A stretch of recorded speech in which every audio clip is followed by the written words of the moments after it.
And we're live. Recording now. The red light is on.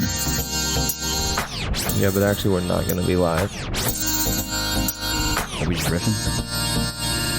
Riffing? What does that mean? No plan. Kind of going. Feeling the vibe. That kind of stuff.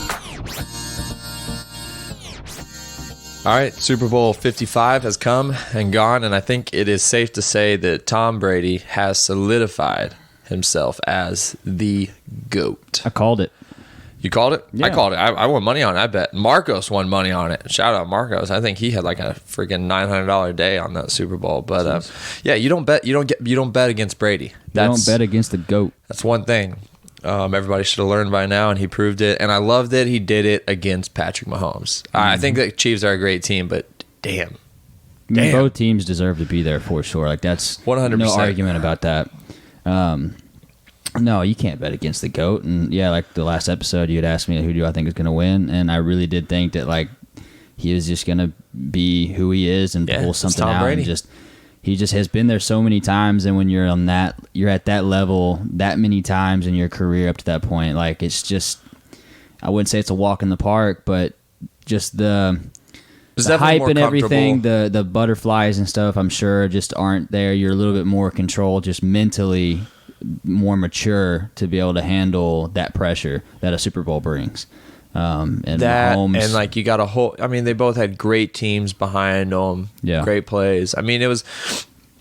I don't know. I mean, it was what it was, right? It was the Super Bowl. Tom Brady, he won it. My boy Gronk, 2 touchdowns. Yeah, no man, he showed out. Yep, for sure. And I mean, the Chiefs just really weren't able to make plays. And you could say all you want. There was a lot of calls on the Chiefs. That was kind of a thing. Like, yeah, every now and then there was one that was. They were all legit.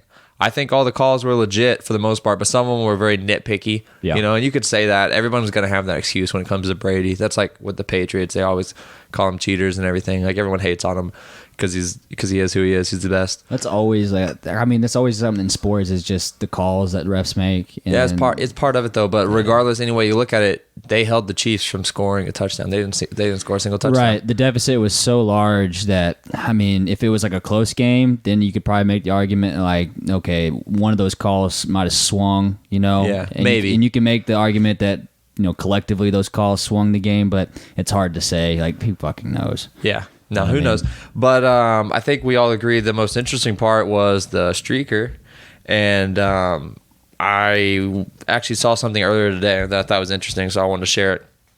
And I saw this on Twitter, so I don't know how well the fact checks are on this, you know, but I'm just going to share it. So the guy that was a streaker, this guy posted a picture with him, and he said, hey, I met the Super Bowl streaker at Jay Alexander's restaurant while having lunch before leaving Tampa. He bet $50,000 on a prop bet at plus 750 that there would be a streaker at the Super Bowl. So then his buddy went out first as a diversion so that he didn't get caught as quickly as his friend did. He hopped on the field. That's how he was a streaker. And so in the end, it cost him $1,000 because he got fined and whatever, went to jail for it, I guess. But once he got out of jail, he cleared $374,000 on the bet.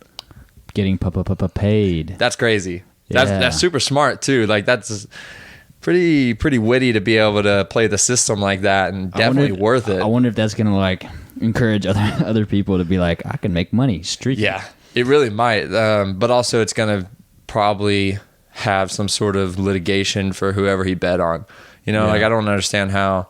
Like, legally, how's that going to be handled? Yeah, how does that handled if you're betting that there's going to be a streaker and then you're the streaker and that gets out? Like, is that going to be, you know? Is that like inside trading? Is that like? Yeah, I don't know how that works. Is that rigging the bet in a way? You know what I mean? I would think, right? It doesn't make sense that would be allowed. That doesn't make any sense. Maybe, I mean, I'm sure he'll get away with it probably this time, but if like that happens again, they're gonna be like, all right, let's figure it out. I don't know. $374,000. I don't know that they're gonna let him get away with that. You know what I mean? He might spend all that money going through litigation over it. Who knows? Just paying lawyers and everything. Yeah, exactly. Who knows? But what an experience. Yeah, I remember seeing that because, all right, I was asleep for like half the game or more. I had a long weekend. Okay. Yeah, let me tell y'all real quick. We invite Blake over along with the rest of our friends, and we cook all this great food and we get ready and we got the game on. Okay, well, first off, I don't know how we screwed this up, but we thought the game started at 3:30 because I had Macy look it up. Way too early. And she was like, it starts at 3:30. And I was like, no way. And she showed it to me. And both of us, I guess, did not think to check the time zone. And I was like, man, that seems early, but okay.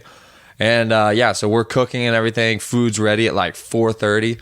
And we're eating and stuff. And like by this time, of course, we realized like, oh, the game doesn't actually start till 5:30. But we already had the food on everything. We were already there. So we just cooked, hung out, drank, like you do on any normal Super Bowl Sunday. But I mean, it wasn't but 5 or 10 minutes into the game, and Blake's already just passed out on the couch. I have a unique skill to where I get this from my dad, where I can literally fall asleep anywhere. And like, I was tired, but I don't even have to be tired. I can shut my eyes so I can go to sleep. It's a weird skill that I have. Hey, that's a good skill. I can do the same thing most of the time. Yeah. And like I can just barely doze off and then boom, out. Or just right back awake. And I was out. So I mean, I didn't really participate so much into the watching of, I mean, you were in and out. You were in and out throughout the Super Bowl. I saw the streaker. That was my whole point of bringing that up. Is like I saw that at least. Yeah. Like the quick glimpse, because they didn't show like, because you saw some of the stuff like on Twitter and like social media of him getting tackled and stuff, but on like the main camera and stuff, they don't like showing it. So it was like a real blip. Because a blip. Yeah, they do that to like discourage people from getting like on airtime, being on TV. It's going to show up on it shows up phones. Yeah, exactly. That's what I said as soon as it happened. I was like, well, it's going to be all over social media real soon. So yeah, so I was just sitting there like, I was sitting there just kind of like slumped back, eyes barely open, and I was like, is that a streaker going across? What are they? It happened so fast. What's going on? But I caught it. I was like, okay. There was like a radio host that was doing play-by-play of the game over the radio, and he like, as soon as the streaker ran on the field, he like did the play-by-play of the streaker. He's like, at the 30 to the 20, down at the 10, oh, at the goal line. Was he wearing a Borat swimsuit? Like the ones that go like, it's like a banana hammock but comes up to your shoulders. Yeah, it was like a famous YouTuber or something's like brand on there, and it was like pink. I don't know. Yeah. There was apparently another story that was related back to that same, I think he's a YouTuber or streamer of some sort. Same guy's like little, I don't know, his brand, I guess. Yeah. And it was like a woman streaker at a soccer game. I saw that on Twitter, I think. So I was like, I'm not sure how they related, but he made it all across the field to the other end zone. Yeah, he got a good juke on one of the refs, and then of course he got tackled. He got tackled by like 3 different people. Yeah, that was the end of that. But it's kind of how it usually goes. Dude, I bet I could hold him off for a while. Yeah, you're pretty fast. You could outrun them for a little while. But there's also, when there's just so many of them coming at you from every direction, there's only like, I feel like, do you think that they have training they go through? They're like, all right, listen up. Here's what's going to happen. Okay, you're going to come in from the north entrance, and you're going to cover this zone right here. Okay, Blake, that's your zone. Do not let him get out that corner of the end zone. Okay, and then Bob, Carl, and Joe, they're going to come in from the other side, and y'all are going to detain them, all right? Like, you think they have, like, professional training or, like, of some sort? I'm sure they just use their, like, typical training for how to tackle somebody, Like, they just use that to, like, tackle the guy that's going across the field. But whoever, because how, like, on sporting events or whatever, that they have, like, the guys that are just kind of are perimeter people. Whoever was that perimeter for that section didn't do it. Well, he had his buddy distract him first, right? Oh, that's true. Allegedly. That's what the guy said. So if that was the case, I mean, it kind of makes sense. You get one guy hops down and runs one way, and you kind of get everybody distracted, and then you can make it out on the field. He saw the gap and he filled it. Yep.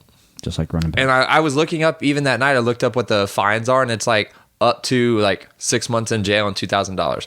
But it's almost always just like $1,000 or $2,000 fine, which is not much. If you can afford to go to the Super Bowl, especially during the pandemic when they're only allowing a certain amount of people in, if you can afford to go to the Super Bowl, you can afford that fine. You can afford that fine. I mean, it sucks. I'm sure. And if you're winning $375,000 from it, if you're coming out on top, it's worth it. That fine. That's like it's a fair gain. I would do it.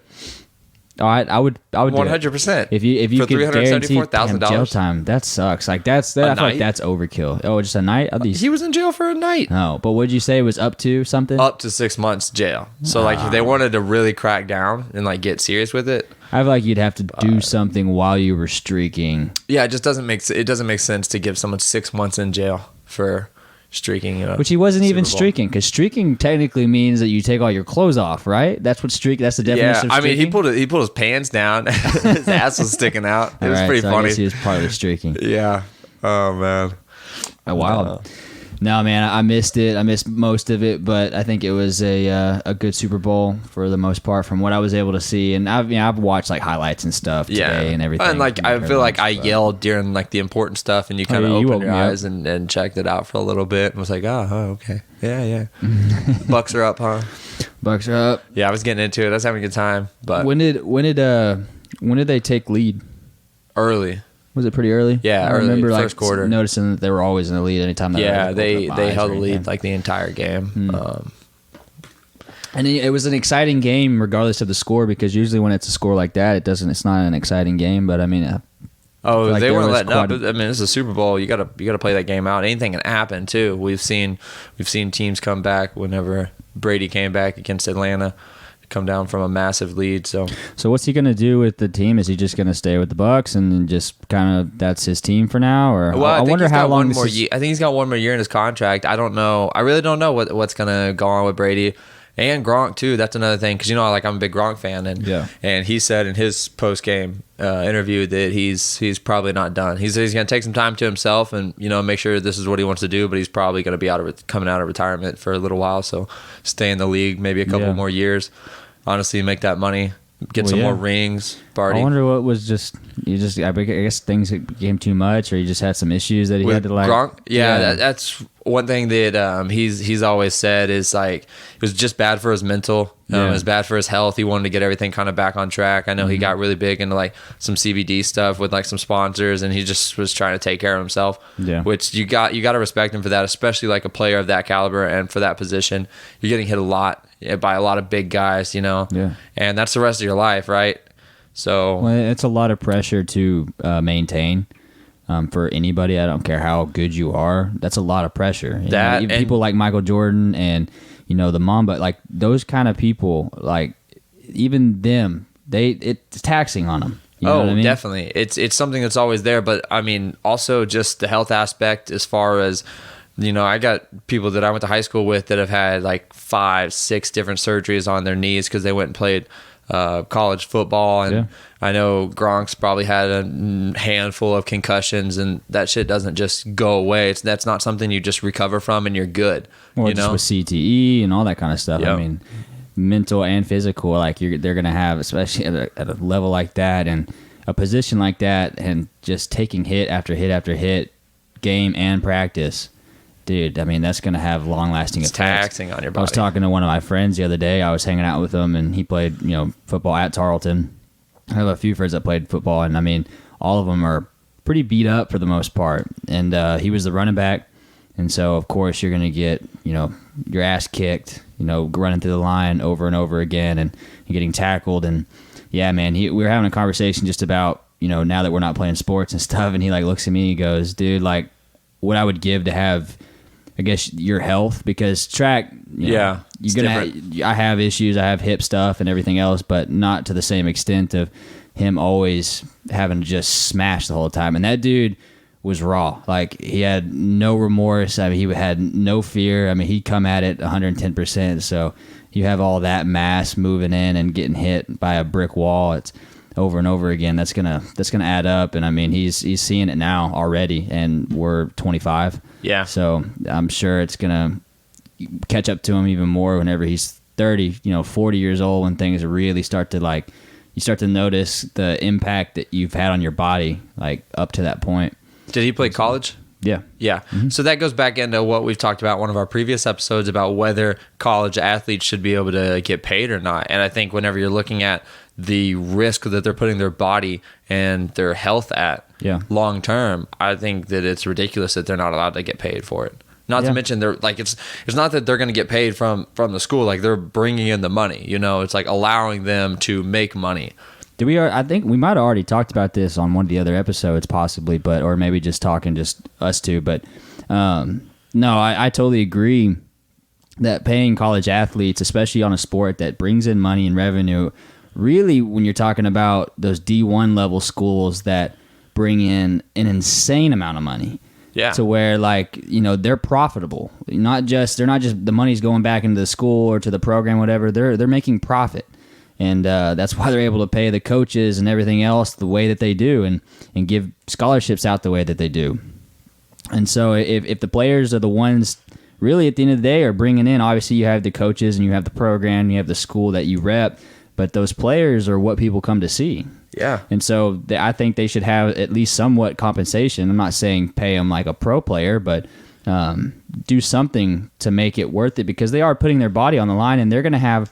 So even if you're talking about not paying them, a salary or however you want to break it down while they're playing, but giving them resources afterwards, because they're going to be dealing with some of this stuff for the rest of their life. Yeah. And it's just going to be on them to take care of it, flip the bill, whatever, especially if they're not, another pro athlete that they didn't make it to the next level, then they're going to have to take care of it themselves. That was the one thing that I think I took for granted, and I was always pretty diligent at it, is if I had something wrong with my body or I felt like I had something, tweaked or whatever, I'd immediately go to the training room and get it done, and it was free. I didn't have to pay for it. I didn't have to think about it. I had some professionals ready there to answer any of the questions that I had, or figure out what was wrong with me and take care of it and show me what to do and give me a whole regimen. And now I'm having to do that on my own. If I have something that's kind of my shoulder's kind of bugging me or something, I have to take the initiative to do it. And I was thinking the other day, I was like, what if I seriously tweak or injure myself? Like, how am I going to have to handle that? Well, I'm going to have to go to the doctor and pay the bills and do rehab if it's that bad or whatever. Like, say on the little biking adventure that we went on and the crash that I had, to bring that up, if I would have hurt myself, that's me having to take care of it completely. If I'd got hurt a few times running track, tweaked my hamstring, both of them really, really badly. And all the rehab and stuff, I never had to worry about it. I just had to show up and do it. Yeah. So Colt knows about that. Yeah. From his mountain bike experience. Yeah, so apparently you have a record. Apparently I'm bad luck to go mountain biking with, because I've been mountain biking with two of my friends now. Colt being the first one, and y'all know how that ended. Broken collarbone, severely broken collarbone, also fractured wrist. And so this weekend, first of all, backstory, I bought a new bike last week, and in continuing with my habit of upgrading my bike, but essentially for free, I bought a new bike and was selling my old bike. And in the meantime, I took Blake out, and we had a little good time out riding on the trails, the local trails here. Unfortunately, though, Blake sent it a little too hard there, bud. A little too hard. You can go on my Instagram and see the crash if you'd like. It was a lot of fun outside of the wreck, and even the wreck wasn't that bad. I think I handled it pretty well. I just did like a little spin off of the bike, bailing. But yeah, it was a lot of fun. I grew up doing that kind of stuff, riding dirt bikes and jumping and just being a dude and hurting myself. And so it was kind of weird. I was going to say this earlier before we were recording, but I wanted to bring it up now. It's like, it felt good in a weird way. Like I'm scuffed up, and my elbow kind of hurts a little bit, but it was like, it made me feel young again in a weird way. Like, yeah, I know what you mean. Like a kid, just kind of getting there and taking chances. And it was exciting. Like I remember when I fell, like my adrenaline and my heart was just pumping. Like I immediately shot up and just, it was like, woo! All right. Anything broken? Everything right. Good? Yeah. Good. I can move this. I can move that. All right. I'm walking. I'm not bleeding really that bad anywhere, but it was a lot of fun. I had a good time. And even with the wreck, I think I did pretty good. I think I handled myself pretty well on the bike. I was impressed for your first time really mountain biking. I mean, like we all, or most people, grew up on bikes. So like, how to ride a bike, and like you more so because you did some like dirt bike stuff, so like you have a little bit more of experience. You know what it's like to be in the air, to jump, to come back down to land and stuff. But you were very quick to get out there and hit the jumps, and with enough speed that you were clearing them. I mean, it took me longer than that to be able to kind of clear those and get past that mental aspect.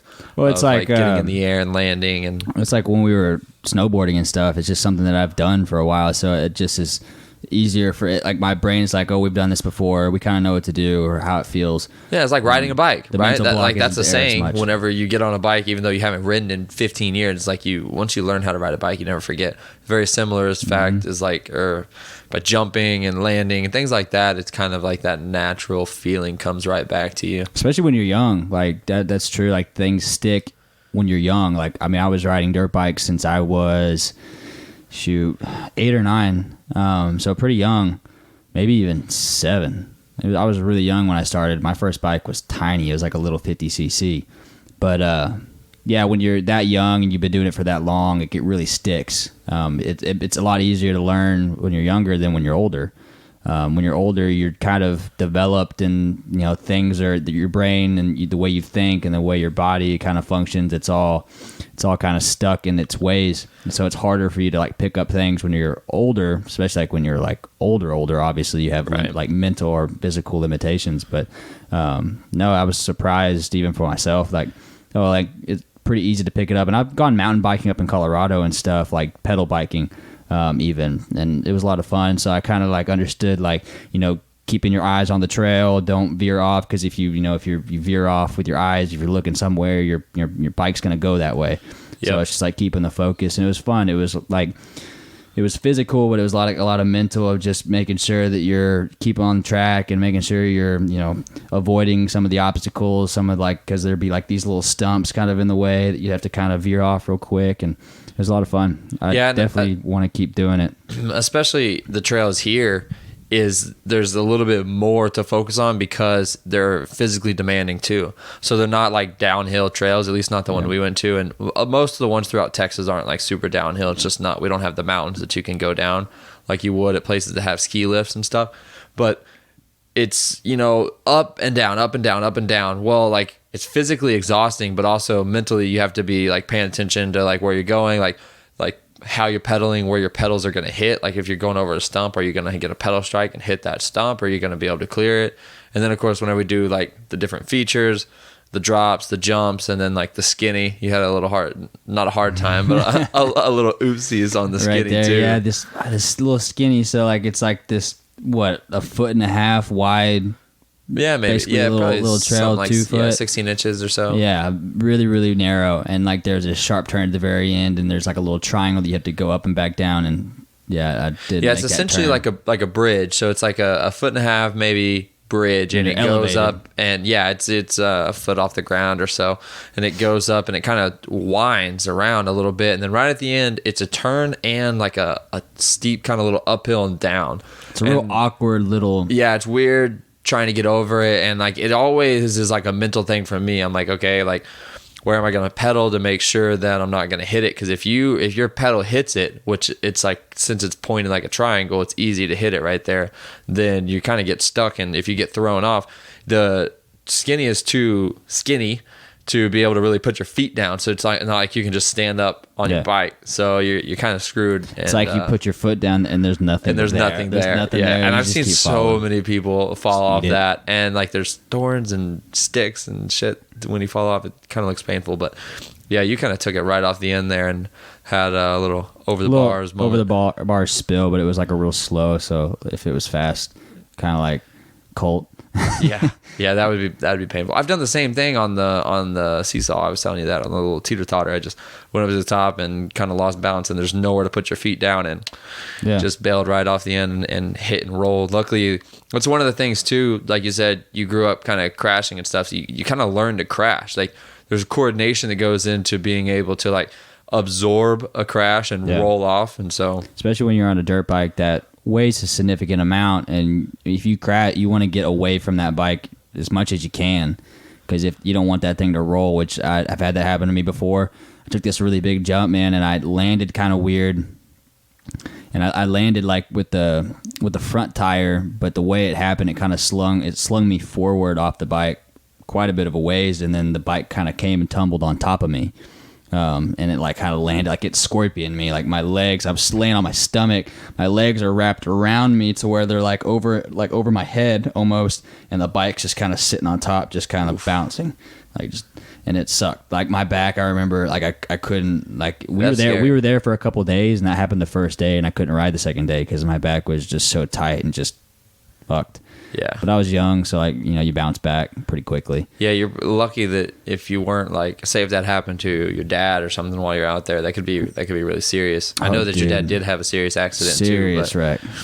But we've all kind of had really wrecks. Me, my brothers, my dad. My dad had probably this most serious one because I don't know if you've ever been to Colorado, going up into the mountains, there's a lot of these logging roads. So all the trucks that haul all the materials that they mine or they gather from the mountain, there's these real long, wide rock roads. They're real slick sometimes. And my dad was popping a wheelie, going pretty fast. and just hit a slick spot where it just lost traction and the bike went out from under him. He just slid right on that rock, going way, way too fast. So yeah, you can seriously get hurt, but God, it's a lot of fun. Like, it's fun to, and this is such a guy thing, is like kind of flirt with danger a little bit. Yeah. Just to know, like, I could possibly get really hurt. Like, that's kind of the thing that makes like going over those jumps. I mean, they're nothing too crazy. You're not getting crazy amount of air, but you can still really mess yourself up. Oh yeah, obviously. Well, it feels like you get a lot of air when you're going. Yeah. You feel like, oh hell yeah, like I'm flying. Hey, take a video of this, and then you watch the video and you get that, they call it the GoPro effect, and you're like, shit, why? Yeah. Why does it look so cool. small? Why does it look like I didn't? I jump thought it very was gonna. high? I thought it was gonna look like like the Red Bull, like Yeah. the Red Bull shows that I watch like on YouTube or something. Oh, like and I little watch clips. so much of those. Like, it's all over my TikTok and my Instagram reels and stuff. Yeah. And like, I follow accounts with these guys doing all this crazy stuff. And I'm like, oh, I want to do that.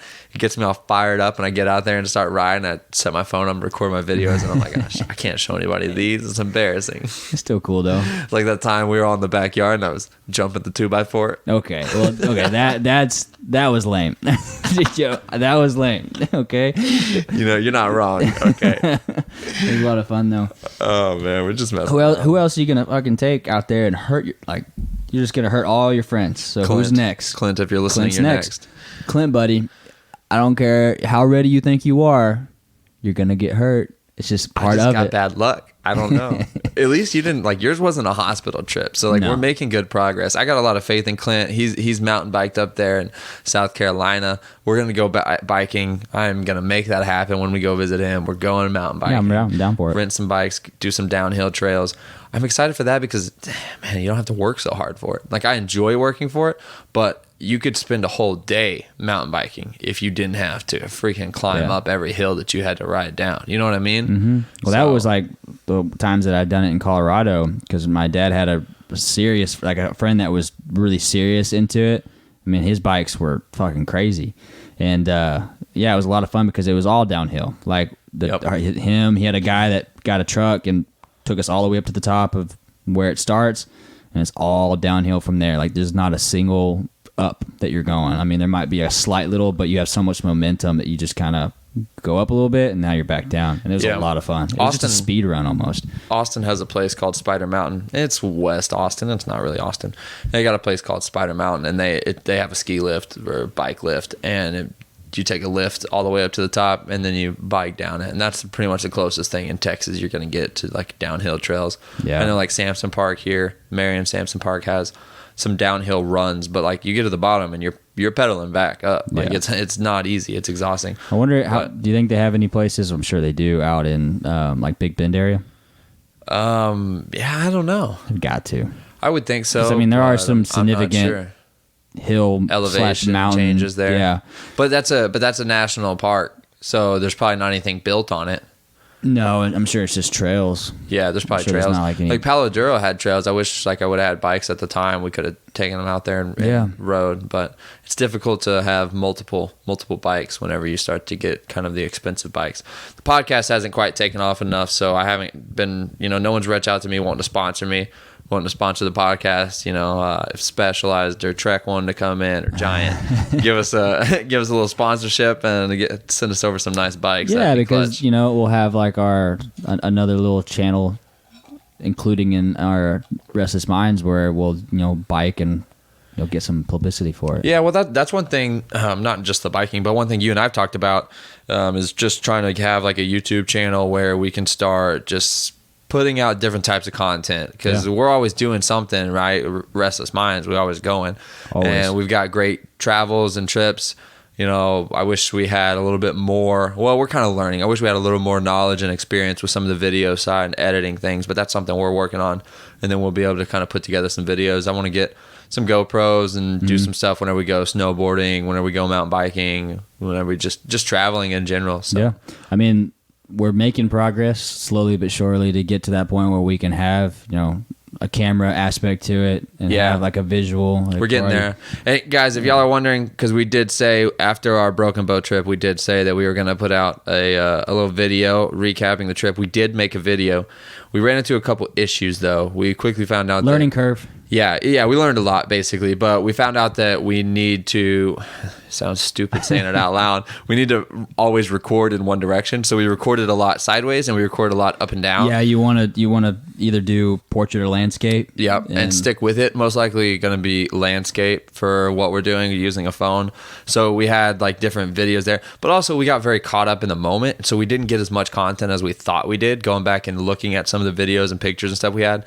Trevor did a good job though, piecing it together. Yeah, making a little playlist. But it was fun. Like it's like the little video that I made on our Instagram. I don't know what you want to call it, but like a little teaser trailer almost kind of thing. But it was fun to do that. And I mean but it takes quite a bit of time for a short amount of video to really like, especially if you're anal like me and you like just the smallest detail, you're like, I'm gonna slide this over a little bit. Well, no, I'll expand this this part of the video out a little bit, exactly how and you timing want it just right to like the music that you put to it, having it drop in the right way.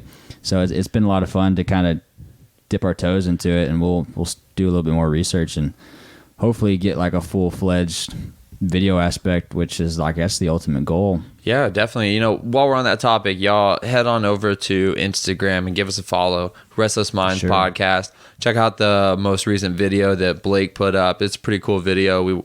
He worked hard on it and turned out really good. And we're hoping to start putting together more little bits of content like that we can get out, kind of up our game a little bit on our Instagram page. And so y'all give us a follow. Also, go like, subscribe. We do have a YouTube channel. We don't have video right now, but that's another way that you can tune in and listen to our podcast episodes. And then, of course, give us a rating on whatever platform you listen to, whether it's Spotify, Apple Music, whatever. Give us that 5-star that we deserve, and let us feel some love from y'all. We got to get ourselves in the algorithm, bro. Man, what else happened this past week? I feel like whenever we were getting ready for this podcast, like everything happened in the last week.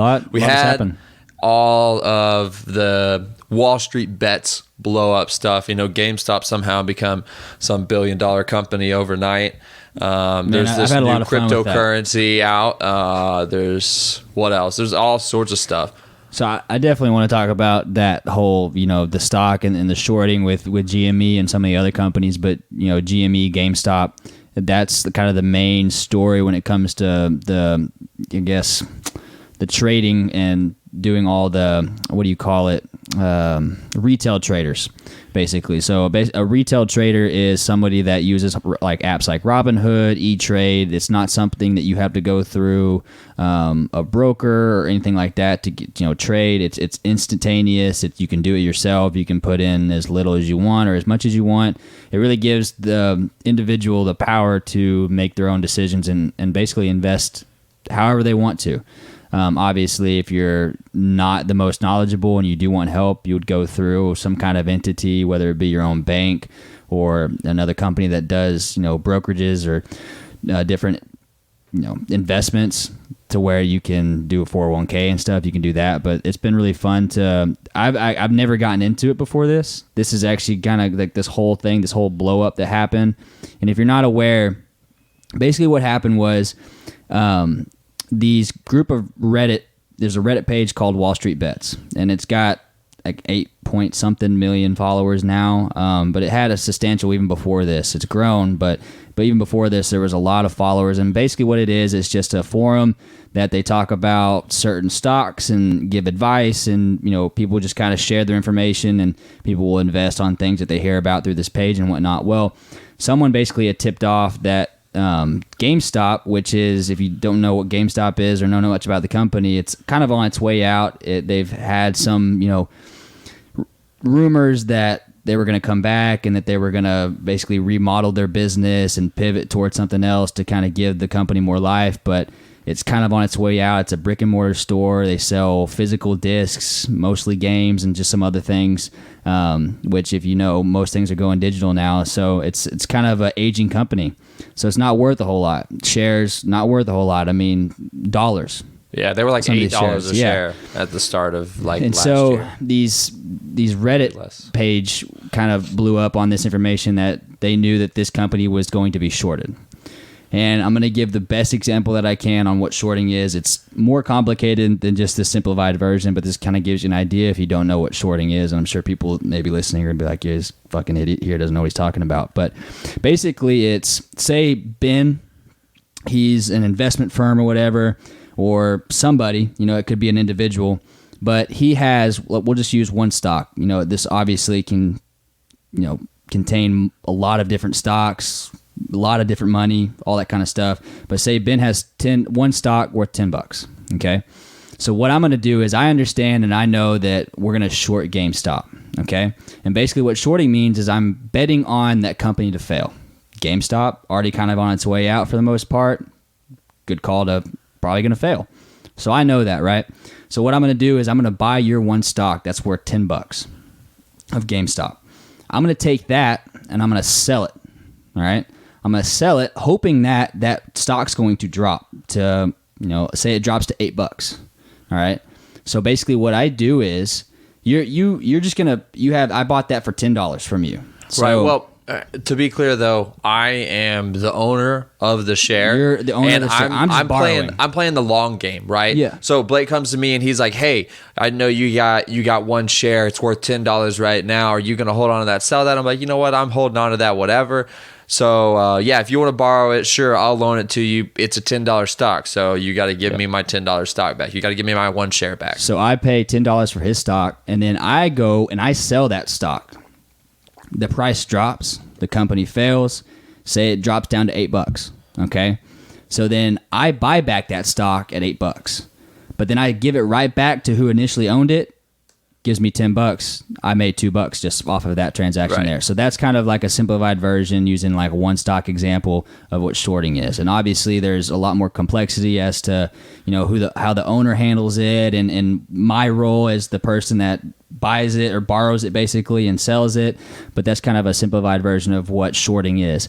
And it's something that seems illegal, but hedge funds and all that kind of stuff, all those big entities, they do it all the time. It's something that's always been known. It's kind of one of those things where people just know it happens and it seems real fishy, but it happens. But it's a part of the game, right? It's a part of the game. It's a gambling part of the game where essentially, if it's out there and it's available, you can do it. Mm-hmm. And a lot of people do. And a lot of people make money on it. And a lot of people lose money on it. Now, the thing with shorting that is important to understand is that you cannot, there's no like ceiling with how high a stock price can go. Yeah. So essentially your losses can be very, very expensive. So if instead of buying, one share from me, if you bought 1,000 shares from me to short, and because, one share, you're making $2 on it, which is kind of a realistic scenario for the GameStop whenever they were buying them around $8 to $10 and who knows what they were selling them at. But well, it's not worth it to make $2 from it.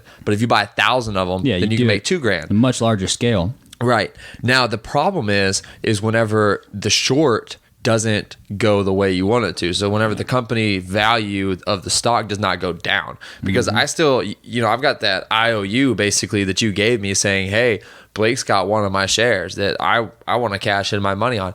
Because what happens is GameStop goes up to 100, 200, 300, 400, almost, I think did it almost hit 500. I think it hit like 480. Like 4 something. Almost $500. And now you got 1,000 shares that you owe me that are all worth $500 now. So that's $500,000 you owe me. So whereas you thought you were maybe going to make $2,000, you've lost $500,000 now that you owe me, and even more with these big hedge funds that are doing that. And so the difference with the shorting versus like buying and owning the stock and then selling it and like taking a loss if you sell it because the stock goes down. If you buy $100 worth of stocks, you can only lose $100 worth of stocks if you're buying them. But if you're shorting them, it's exponential how much it can grow. Yeah. And so, so what happened, right, was the Wall Street's bets, they found out about the short, and that's how they did this short squeeze. So the Wall Street bets page basically tipped off everybody that said, hey, let's pump up this stock. That way, these hedge funds that are shorting that stock and trying to make money off of this, let's fuck them over and cost them a lot of money. Yeah. So, when you're shorting a stock that's worth $10, let's say, and you pump it up to almost $500, that means that the hedge funds that shorted it, they owe a lot of money, and I mean they've lost billions of dollars. Well, and also to be clear, it is very impressive that they were able to pull this off, because you can't just go, oh, these guys are shorting the stocks and we see it, let's make the stock expensive. Like, how do you drive the stock price up? You have to buy the stock. Yeah, you have to buy a lot of the stock. You got to buy a ton of stock. So you have to convince millions of people that they were convincing to go in and buy shares. Now, of course, you don't have to necessarily convince millions of people, because some people will buy actually thousands of shares. Yeah. But essentially, you convinced a ton of people to go buy GameStop, even when GameStop was still rising at $200 a share, knowing damn well that GameStop is not worth $200 a share. No. So there's a ton of risk involved, because now you got a bunch of people that are buying very expensive stocks that at any point it's going to hit a cap and just drop right back down. Yeah. But the way that they were able to come together, and really basically with the stick it to the man mentality. And that was the whole point of it, was let's let the small guy win this one. Exactly. Because Wall Street does this all the time, right? Yeah. Wall Street shorts companies all the time and makes a ton of money. And so essentially Wall Street Bets, this Reddit page, was like, hey, we've got a great opportunity right now, because I don't know how it works whenever the stocks are being called upon. That's how you get like that short squeeze, right? Because there's like a certain time or a certain event that happens. I think that the people that borrowed these shares, like Blake that borrowed the share from me, now you owe me that share back. Yeah. And I want that share back if I see that it's worth $500 or $500 now, or $480, whatever. So I'm going to want that back so that I can sell it. And it's also extremely risky, because at some point, right, everybody's going to sell their shares as quickly as possible. It'll dump real quick. It's gonna dump super quick, because everyone's going to go, holy shit, it's $400. I'm selling all of my shares. Yeah. And if you ever hear of the term called pump and dump, that's basically what it is. It's basically pumping up the price as much as you can. You have a lot of people come together to try to buy the stock. That raises the price up, but then eventually you're going to have basically a panic sell, or you're going to have one or a couple people that have a ton of shares, to where they're going to sell all their shares, and it's just going to drop the floor. And then some people are going to be left with nothing. Yeah. They're going to lose a lot of money. Some people are going to gain a lot of money, and people have. There's been individuals that have, a part of Wall Street Bets and did the whole thing, stick it to the man. It's actually, we're trying to beat the suits. That's what it's called. Yeah. And it's funny with all the memes and everything that's come out from this. It's been really funny to kind of watch. It's a unique community of people, and just kind of watching this all play out. But yeah, it's sticking it to the suits.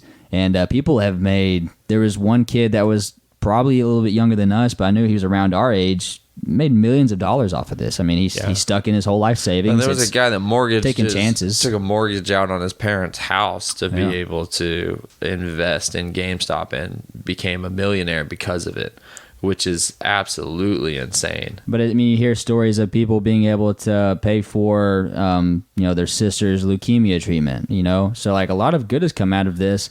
I mean, it's just an interesting thing to see the little guy go up against the big man. And what's really been interesting that's been playing out is just kind of when regulation steps in.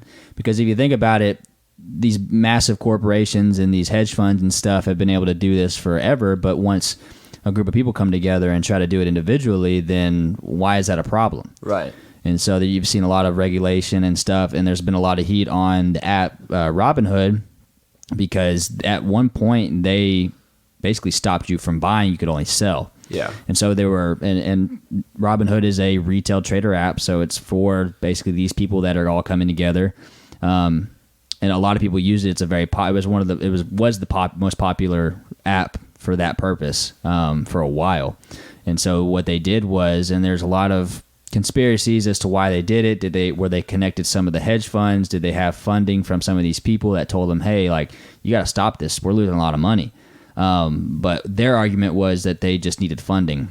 Yeah, they didn't have the funds to back what everybody was trying to buy, and the potential of this bubble popping essentially, and everybody selling, and them having to give out all this money that they essentially did not have. Right, and they eventually, lessened the restriction and left, released the ban basically of trying to buy, but it took out so much of the momentum that it was hard to recover. Changed the trajectory that the stocks were on. It would have eventually gone down. Because I tried to set up an account, and I wasn't really I wasn't buying in to GameStop just because I was like, I don't know anything that's going on. But I tried to set up an account so that, like, you know, if AMC was going to do something similar, like I would have an account and be ready. And it took me like over a week to get an account set up and to get stuff linked up, which normally it would only take a day or two. Yeah. And that was a big part of it. And then, of course, everything going on with the cryptocurrency, I don't know how you say it. We've been calling it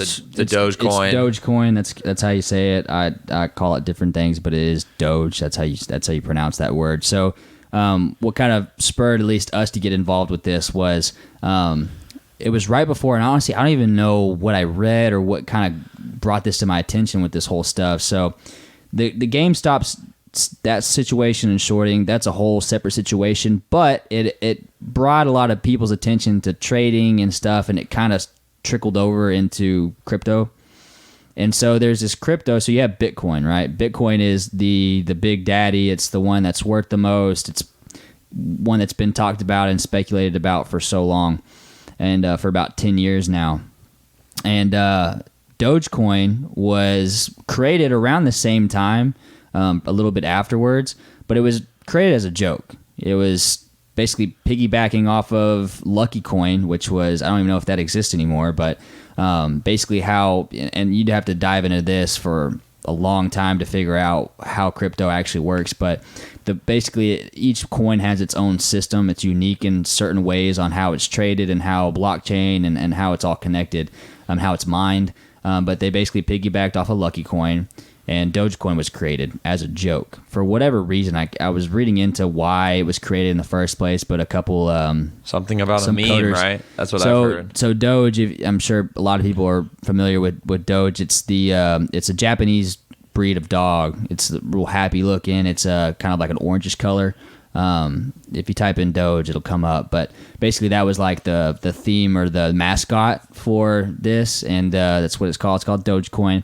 And so what happened was, out of all this fiasco with the shorting and a lot of people like getting into trading and stuff, well, Dogecoin started rising. It was not even worth a cent per share for the longest time, and it had a couple spikes, back in the day, probably 5 years ago or so throughout its lifetime. But up till now it's up to, if I look right now, it's at 7 cents, and it's bumped up to about 8, almost 9 cents at one point. So it's made a significant leap, and a lot of people are saying that it's all hype, which kind of is. There is no real intrinsic value to these coins, but what is value, right? Value is what people determine. That's true. It's what's accepted, right? Yeah. And if you can buy and sell these, it has value. And right now, that's what people have been doing, and it's rose tremendously. You were definitely ahead of the curve. You bought in really early because I was trying to buy into GME, and then they shut that shit down. And so I was like, well, let me read into this. That kind of popped up on my radar, which was the Dogecoin, and read into it a little bit, and I was like, you know what? I'll just throw in what I was going to throw into GME, into Dogecoin, and I bought it at like 2 cents or something, and now it's at 7. It's lingering around 7 right now. It kind of dropped. Today's been not the best day for it, but still hovering. Its floor, which is what the price it kind of hovers at, is way more than what it was a week ago. It was hovering around 3 cents, 4 cents last week. Now it's at 7, bumping up to 8. It'll go back down to 7. It's kind of dropped to high 6. But it's been really interesting to watch that rise, and it's had previous trends where it spiked up real quick and then dropped back down and then stayed there. Well, now it's kind of stair-stepping up way more steadily than it ever has. So something different's going on. And if you go, and Dogecoin has its own Reddit page as well. And when this all kind of started and I got into it, it was at like 111,000 members. Well, now it's up to 1.1 million followers or participants, whatever you want to say. And so it's got a significant amount of eyeballs, a lot of news sources that have like talked about it. Biggest one is Elon's tweeted about it, which is when he tweets about it, there's a significant spike, like a huge spike. And so like what's crazy is to see his amount of power whenever he tweets something, his ability for the masses to direct them into doing something like that. And so it's just, that goes back into how just the ability to connect with so many millions of people worldwide, while also having the ability to buy and sell this cryptocurrency along with stocks at basically the tip of your fingers anytime you want, and just how that goes into affecting the stock market, and then also the price and value of these cryptocurrency and these different coins like Bitcoin and Dogecoin, and there's like a Ether something coin. There's a bunch of different cryptocurrencies.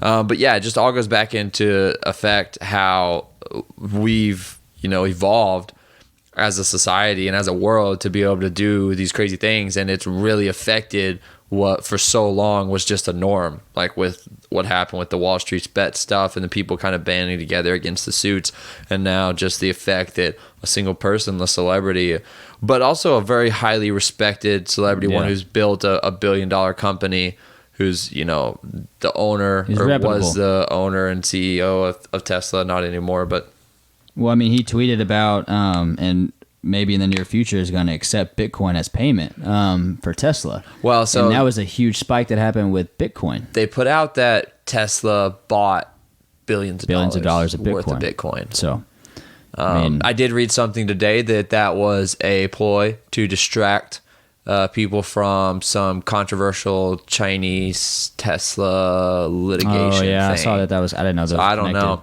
Something else I read today, and this is on a little bit like sadder note, but it's something to consider whenever you're getting into buying and selling stocks and cryptocurrencies, and you're messing around with your money and stuff. It's legit money, though. It is gambling. It's something you can lose, you can win, you can lose. It's fun to think about how all these people have become millionaires, but people have also lost life savings over things. Yep. And that's part of it. And it's important to understand that going into it. But I was reading a story today. A year ago, last summer, there was like a 20-year-old who was a sophomore in college, and he had got in on Robinhood and was trading stocks. I don't know exactly how he was trading them, but he found out apparently that he owed $750,000 that he had no idea how it was even possible. And he tried to contact Robinhood and couldn't get a hold of them, and he didn't know what to do, and he committed suicide over it. Oh, and I did hear about this. He left a note explaining kind of why, and it was actually kind of like a misunderstanding. I don't think he even owed that money. Yeah. And he basically, in his note to his parents, his family, left saying that he had somehow got in over his head. He thought he was only like messing around with his expendable money that he actually owned, and he owed $700,000. Wow. And didn't know. Didn't know how to pay crazy. That debt off, and didn't want to leave his family with it or anything like that, and he took his own life, and that's terribly tragic. Sad. But no, I mean, definitely put in what you're willing to lose. Yeah, you can't. Don't be gambling with the rent money. No, not at all.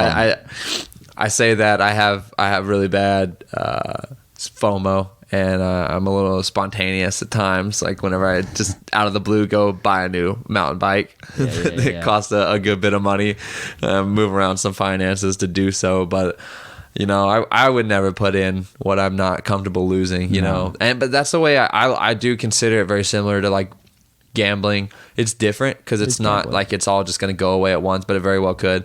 But like whenever I go to a casino and go gambling, first of all, I have bad luck at casinos. I never win. Yeah. But I basically go there ready to lose whatever I'm going to play with. Mm-hmm. And if I come back with more than that, then that's awesome. Yeah. If you come back, but I kind of count on that as entertainment, and that's the what price it costs. That's what this has been for me. And by the way, we have to preface this by we are not financial advisors. We can't get sued by any of this. Dude, the opposite of. Oh, yeah. We're retards. Hey, okay, now Blake has been doing pretty well with some flipping of the Dogecoin. Yeah, so basically what I've been doing was what I started with. I put in $200 at a pretty low point. It was at 2 cents or so, mid twos.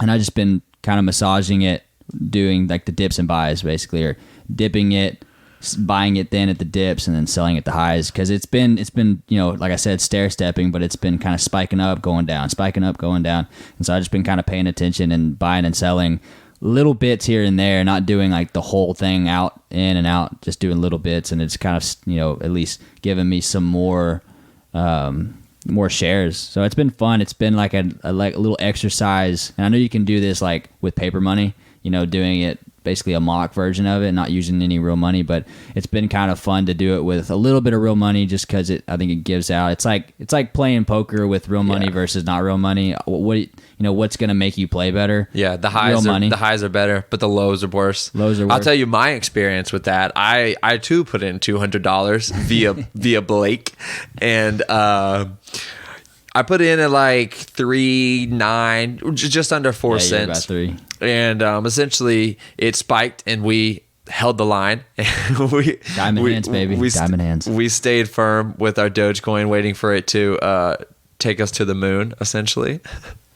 And then it dropped right back down. Oh, did it? And there was like a week where it was just below 4 and 3, and I was like, damn, I was like $50 of a loss, and I was like, should I pull it out? Should I leave it in? Pull it out, leave it in?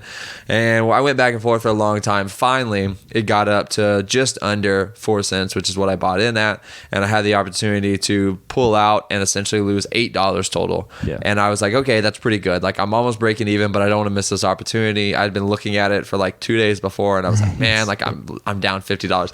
And literally I pulled out as it was rising up to $4. I was like, okay, or 4 cents. I was like, okay, I'm gonna pull out right now, and pull out, and then it just keeps rising. It just kept rising. So there was not even a time for me to get back in because it was just going up. So I would have got back in and lost essentially money. That was the start of the stair step.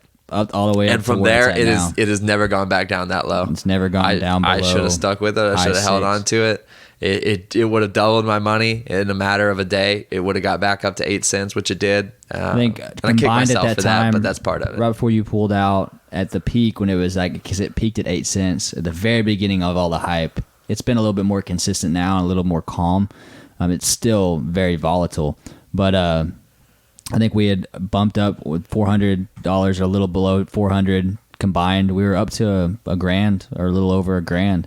In that one moment, so you can see why this can be fun. Yeah, there was some very exciting cheers and hoorahs and phone calls of like, oh, dude, it's rising. It's going to hit 10 cents, going for $1. We're going to be rich. Not rich, but like a lot of extra play money. Yeah, some good funds coming in. It would have really helped out. But it's been a fun little entry into, and I do want to start doing a little bit more serious long-term investments. Hey, I did. I followed your lead, though. I bought in low and have I have not resold high yet, but I'm up. So I've made my $8 back that I lost. Mm-hmm. I think I'm up like 12, or I was last night or something. It's kind of bumping up around. It won't get up higher than 8 right now. It hasn't been. I mean, right now it's around low 7 and hovering there, but it hasn't. It's had trouble hitting above 8. And so I've been kind of holding. I haven't really been doing a whole lot of that. Like right now, but it's been too stable. It really hasn't been rising and falling like it was before. You're not gonna get a whole lot with those small dips and peaks. No, but you put it at risk. Yeah, and you don't know whether it's gonna just keep rising or not. So anyway, it's been a lot of fun. I'll keep y'all updated on my future. I think everybody should put most of their savings into it. Just do it, because you can double your savings. Think about becoming a millionaire, guys. Yeah, exactly. No, don't do that. Please, God, don't do that. But if you want to put in a couple, like, I mean, it is gambling. At the end of the day, I don't care what you say, it's gambling. You don't know what's going to happen. The chances are, and especially regular stocks, you can kind of figure out kind of what might happen, with like mergers and what the company decides to do, because the companies have real value and stuff. These Bitcoins, especially Doge, really has no value. It's all hype. It's just whether the people want it or not, and when the people want it, it's gonna that's what makes it be valuable. Yep. Is that the people want it, and then when they don't, they don't, and that's part of it. So do what you will with our non-financial advice. Invest at your own risk. But all in all, it's been a hectic week, or just a busy week, past 2 weeks.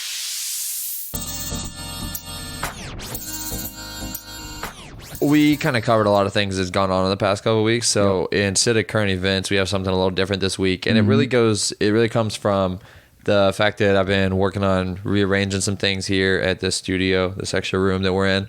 And I came across this book that I bought a year or two ago. And it's called The Book of Questions by Gregory Stock. And essentially it is how many pages? It's 300 pages. No, I'm sorry, 290 different questions. So 290 pages, 290 questions. Each page asks you a question that you're supposed to ask your friends, your family, parents, whatever. And so we figured we'd just open up, turn to a page, and ask a question and talk about our answers here. Totally random, huh? Well, I opened up right before we started and found one that I wanted to ask. It was the first one I opened up to. Yeah, you've been pondering this one then, huh? I really haven't. I really haven't. Give it to me. Okay, question 113. Would you enjoy a month of solitude, all alone in an isolated, beautiful, natural setting with food and shelter provided? A month. Solitude. Yeah. I could do that easily. A month is a long time. A month is a long time. I could do it. I'm a big extrovert, so I love being around people and talking. I think a month would be hard. I think a month would be a little too long for my liking. A month just seems like I would get lonely.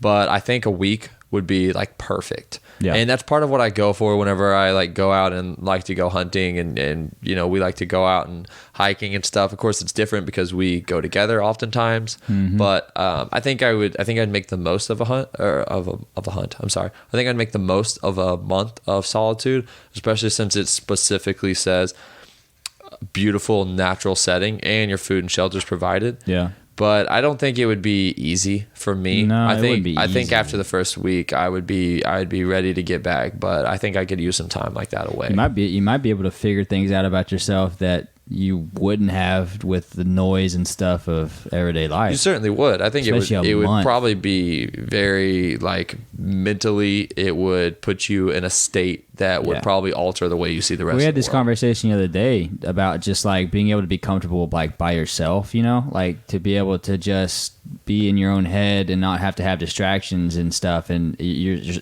surprising how much you can learn about yourself and how, when you can figure things out when you have that silence. Yeah. Well, it's super important to be able to be capable of being okay on your own, to be able to support yourself in whatever needs you have, to be not, I don't mean like to be able to find your own food or whatever. Sure, that might be important too. But mentally to be able to be alone and be in solitude and not go insane. So this is my turn? Yep. Open it up. What you got? Random page. Let's do it. Some of them have like a follow-up question too. All right. Let's see if this one works. If you worked for the government and found that the president was committing a serious crime to bring about positive things you both believe in, would you try to expose the crime? If so, what if you knew... This is all worded weird. If so, what if you knew your reputation would be destroyed in the process? Does that make sense? Yeah. Let me read it. I think I know what it's asking. If you worked for the government and found that the president was committing serious crimes to bring about positive things you both believed in, would you try to expose the crimes? If so, what if you knew your reputation would be destroyed in the process? Yeah, so I think what it's asking is basically like the situation is the president is committing a crime. That was a shitty one. I think you're just a bad reader. The president is committing a crime, but the outcome of the crime is positive for you and whatever the president believes in. So basically, like he's doing something that technically is illegal, but it's bringing about good karma, good positive vibes, whatever the situation is. I would not expose it because I think that there's already a lot of corrupt things going on in the government that don't bring about positive outcomes. Whereas this is an opportunity to bring about positive outcomes. What people don't know don't hurt them. For you, but what if it's not for other people? Well, but it doesn't say that. It says that you and him both believe in. So I'm not going to out him for that. That's just me. Maybe that's just selfish, and it is, I guess. But I'm also on the assumption. I'm taking it on the assumption that it's not being negative to other people. That it's positive for the people that are involved. Okay. And no, I wouldn't worry about my reputation because I'm not going to out him. So I'm good. No Snowden information here. That's a hard one for me to answer because it's a very vague, like it's not specific enough for me to know would I be down for that or not. Okay, well, what are your questions? I'll give you a scenario. Dude, let's do another one. Let's do another one. Okay. I don't like that one. So this that is one's why too vague. This is why I opened up before and I read the question And it's like, whenever you're in high school or middle school or whatever, and you're doing popcorn reading and you read it beforehand. So one, that you don't mess up any words and sound like an idiot, and like what you're going to say. That's what I did. And now you understand why. I'm glad that happened. Hey, let's simplify this a little bit. Would you accept $20,000 to shave your head and continue your normal activities without a hat or a wig until your hair grew back? 100%. What is the minimum price that you would take for this? Oh. Oof. I don't know if I'd like myself bald. I don't care. I like myself rich. 20 grand's a lot of money. I would take 20 grand for sure. Minimum? I would do it for $500. 500? Somewhere between 500 and 1,000. Somewhere in that range is about what I would do it for. Let's see. If I shave my head, how long would it take me to grow it back to the point it isn't now? That would probably take me 6 months at least, maybe even a little bit more. 7 months to grow all the hair back. I don't know. My hair grows back pretty quick. Might probably take 2 months, 3 months maybe. From completely shaved down? Yeah. It'd take a little longer than that, I would think. Okay, you're probably thinking 4 months, 4 or 5 months. That's an estimate. How long? Oh, okay. It's different for you. I get where you're coming from. You're single. It's different. You care what women think about your hair. Exactly. you gotta maintain your look. See, that was my whole point. I'm only thinking about the money. That's why I was like, I don't know about that, but no, I'd take the money. 20 grand for sure. Okay, but what's your lowest amount? And it better not be something that I have on hand. I would do more than just that for 20. The minimum. Is that what your question was? Yeah, that was the question you read out of the book. What do you mean my question? No, that was your question. You just answered. I would probably take $200. $200. Yeah. Guys, unite. If we can get 10 people to send in $20, Blake will shave his head entirely and let it grow back. I didn't know this was actually happening. No. I'll bump that up to $600. $200, guys, come on. $600. That's my new price. I stand firm. All right, hit me up for the Venmo. We're gonna pull this together. I'm gonna create an account. $600. That's too much. My brother started shaving his head, and I was kind of curious. I was like, I wonder what I'd look like shaved, but I don't think I'd like it. Dude, let's find out. I'm gonna just. I can't mess up the curls that I got going on, man. You can for $200. $600. You lowballed, man. No, I think we need to hold you to it. I think I could get $200 band together. Ooh, that's kind of tough. Honestly, you'd have to work on getting $400 more. Yeah, $600 not worth it. I don't care that much to see you bald. My brother used to shave his head almost every year for his fraternity, for their philanthropy. Yeah, for like fundraising stuff or whatever. Yeah, they would shave their head and raise money. I'm the one guy in the family that hasn't like lost his hair kind of thing. I have different hair than all my brothers, so like I take pride in my hair. You're special. Yeah, I'm not bald like my other brothers and my dad obviously. But one time, quick little story before we wrap this up. Mm-hmm. Whenever I was younger, Barry took a picture of me sleeping at his house. We used to go fishing real early in the morning and hang out at his house, watch football, stuff like that. When I passed out, he took a picture, put it on Twitter, said if he got like 100 retweets, he'd shave my head. He took a picture with him holding little clippers in it. And he got 100 retweets. And so he buzzed it. Like he turned them on and like tried to buzz like a notch out of my hair. And these are like beard trimmer clippers. Yeah.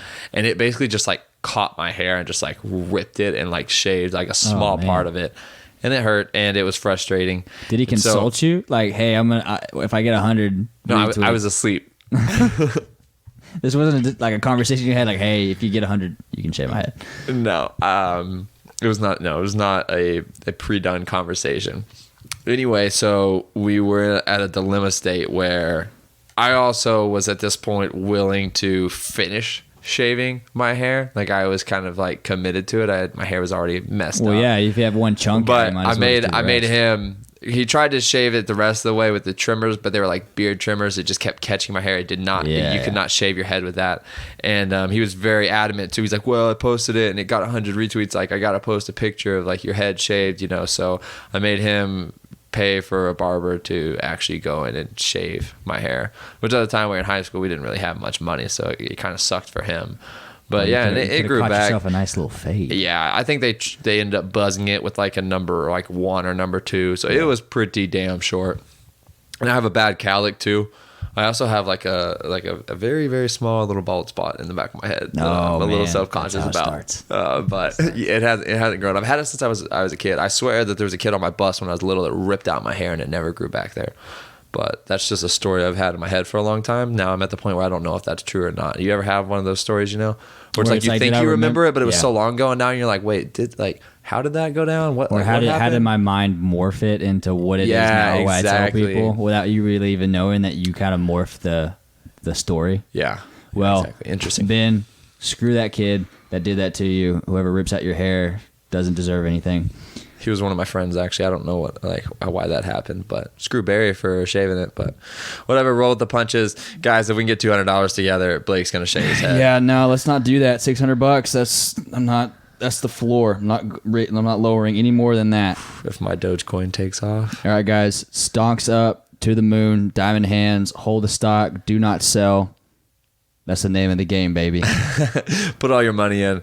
Let's go to the moon. Follow us on all the social medias that we mentioned before, man. We're on everything. Kind of our main account is Instagram, so Restless Mind Podcast on Instagram. And then, obviously email us at restlessminds@gmail.com. Restless Minds Podcast. Podcast at gmail.com, correction. And we look forward to hearing from you. Thanks for listening, and we'll see you on the next one. Stay tuned. Peace.